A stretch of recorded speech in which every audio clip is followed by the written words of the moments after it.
G'day beautiful people, it's Dr. John here and it's Monday, which means it's Monday memes time. And I have a nice meme here from Carl Jung, my favourite psychologist. Okay, see that one? Put it up there.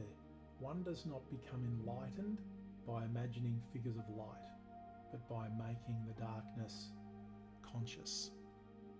One does not become enlightened by imagining figures of light, but by making the darkness conscious. Okay? So Carl Jung is talking about, in the Monday memes today, it's about our dark side, our shadow side. And Jung spends a lot of time in this area and he's brilliant. Okay? The first thing I'd say is darkness doesn't equate to evil, okay? Or necessarily bad or necessarily evil. Darkness, in the main, it equates to our shadow self. Okay, those elements of ourselves that we've packed away in our subconscious that we don't want to be aware of, that we hide away. Okay, we don't want the world to see. We don't want to see it, we don't want to show it. And shadow work, and you may have seen people online, read books about it, read articles about it. It's really, really important. It's really, really powerful. Okay, on this journey, on your life's journey, spend time doing shadow work. Okay, and I certainly go through it here in my book, The Journey of 100 Hidden Arts, and I spend quite a few pages talking about values, your own personal values, distilling what they are, but also understanding what your shadow values are. Because your shadow values are those key elements of yourself that you want to keep in the background for a whole range of reasons. Okay? And so I want you to journey with me through my story over the past 3 or 4 months and what's happened and transpired in my life in the past 3 or 4 months, because this here about, one does not become enlightened by imagining figures of light, but by making the darkness conscious. Making the darkness conscious. There are elements, there are events that happen in your life that can change your life significantly, and that's certainly been the case for me over the past 3 to 4 months. Okay, and sitting here today, I'm making choices and making decisions for my life moving forward that are substantial, life-changing, at 55.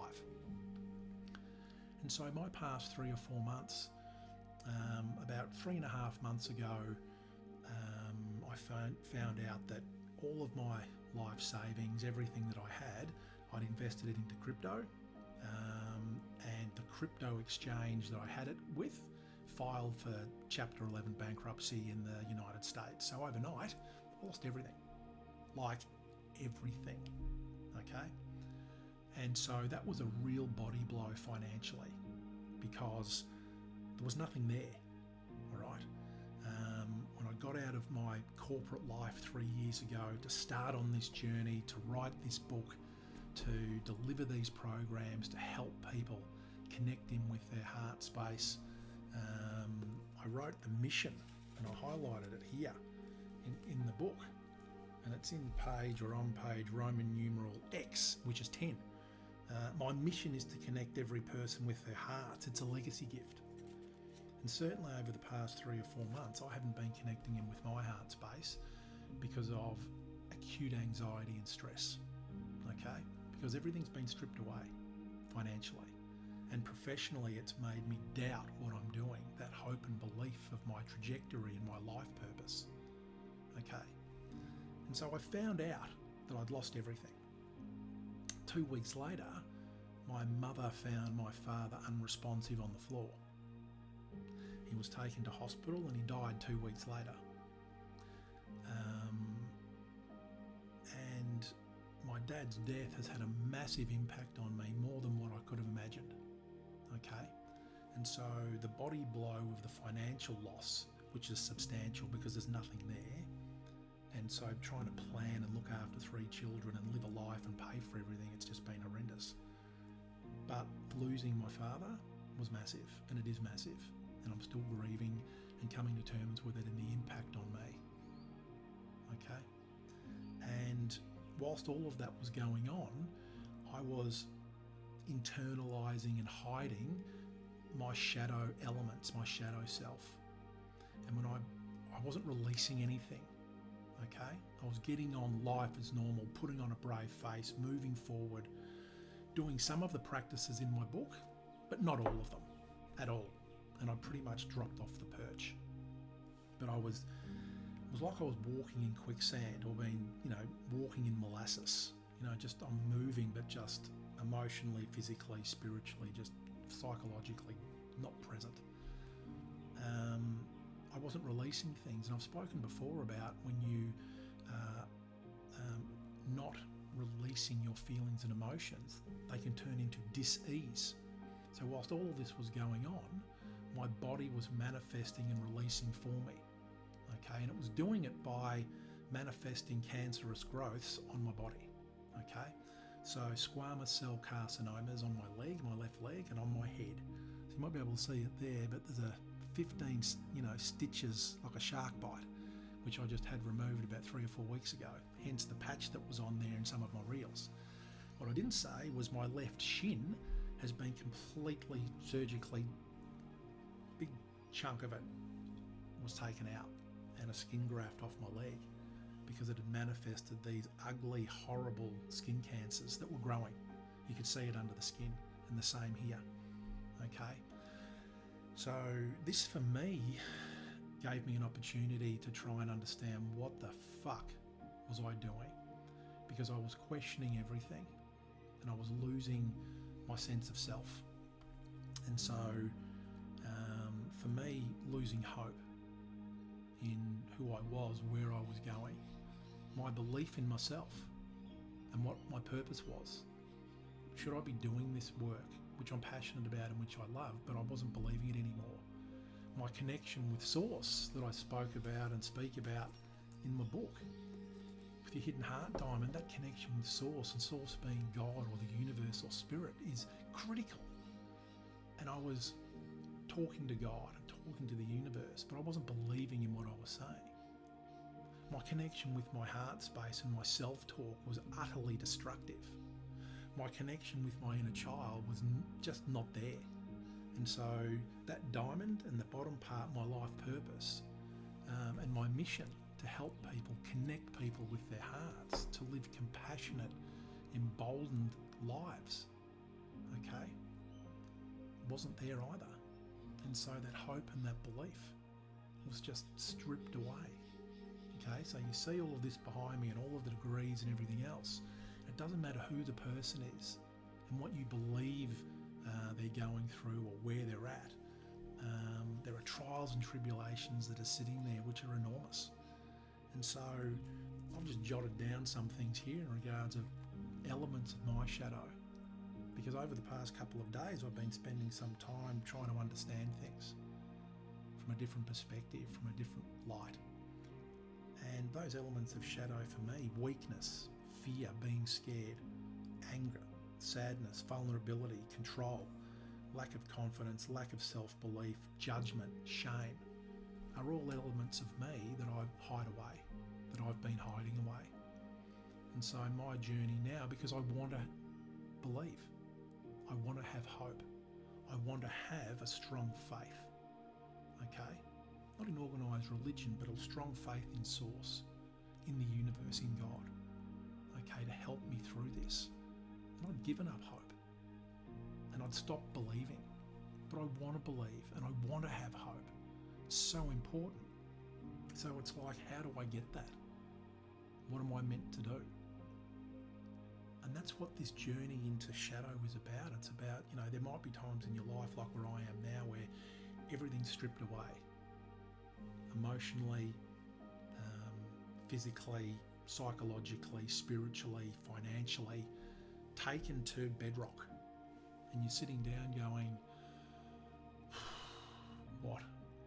And so things like this Heart of Life series, which I posted about, which is a series that I wrote, and the workbooks are there, and I've been running the pilot program, been going for 16 months with people from around the world, journeying to instill and embody everything that's in this book. And so I'm looking at this Heart of Life series that goes for 4 months. And so I've started to read my own book again for the 4th time, but really connect in with it. Because for me, it's critical, because I wrote this book for me, to help me connect with myself, to find my hidden heart and to live my best life. And I was doing that for a short while, and then the universe said, okay, how strong is this guy? Just how committed is he? Where's his belief? And I got found out and failed horribly, because I just couldn't see an end. And I'm still struggling to see that light at the end of the tunnel, even now. But I want to have hope. And I want people that are watching this to know that no matter what you're going through, there is hope. Okay, you can reach out to people, you can speak to people. There are helplines in every country. I even put them in the book here at the back of the book. Okay, those helplines that help people when you're feeling in that place where you think there's just nowhere to go. All right, but there is. And so those things with your shadow, if you're grappling with elements of yourself that you're not quite sure and you're not quite aware, know that there's help there. There are people that can help you with it. And so if you want to do it by yourself, which is another element of shadow because you need to be in control of it, you need to center yourself. Okay, so 5 little tips. Center yourself. And I do that in the book through breathing, your balanced heart breathing, to bring you into the present, into the now. Okay, practice self-compassion. I haven't been practicing self-compassion. My self-talk and self-compassion doesn't exist. My heart trysts, which I talk about in the book, I haven't been doing them because I haven't believed in them. Practicing self-awareness. I haven't been practicing self-awareness. I've been putting things off. I've been looking at these shadow elements of myself, the ones that I've listed, and there'd be more, and not wanting to recognise them. Being authentically honest. And I wasn't being authentically honest with myself, and I haven't been for the past 3 or 4 months because I've been deconstructed, and you may have had this in your life as well. Be authentically honest. No bullshit. Say it how it is. Feel it how it is. It's really important. And journal. Okay? And so I've shown you my journal before. This beautiful one here from Louise. Thank you, Louise. And I journal and pick up those emotions and those feelings and have a look into that space around your shadow. Now, I don't know where my life's heading from everything that's transpired, but I'm reconnecting with God. I'm reconnecting with the universe as a first step. I need to have hope. I need to believe. My self-talk, I'm cognizant of that now, which is really important and powerful. And I'm giving myself time. Okay, I'm healing. I don't want any more cancers because I was really worried that that was going to spread, and that was me. Okay, and so the last 3 or 4 months for me personally have been horrendous, but they've been enlightening because they've brought me to a place right now where it's given me an opportunity to reconnect in with me, to find out what I value the most, what's most important to me. And that's my 3 children and helping people. And I want to do that. The how, I'm not quite sure at this stage because I'm rebuilding me from bedrock. And God and the universe have said, right, how much does he really want this? And it's the same for you as well. When you step onto that path, it's not all rainbows and unicorns. There are trials, there are tribulations, there are things that will knock you down and knock you out. And I've had that in spades. But I'm picking myself up and I'm acknowledging those elements of shadow, those elements that have always been there but I didn't want to go near. And I'm going to work on them, and I'll be speaking to people about them to help me integrate them in with myself along with my own work. And I want that for you as well. Okay? There's always hope. You can always believe even when you don't believe. So, a bit of a deep one today. There is hope. And I'm teaching myself to believe again because I want to believe. All right?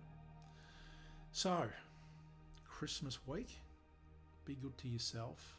If you need help, sing out. Stay safe. God bless. And I'll see you soon.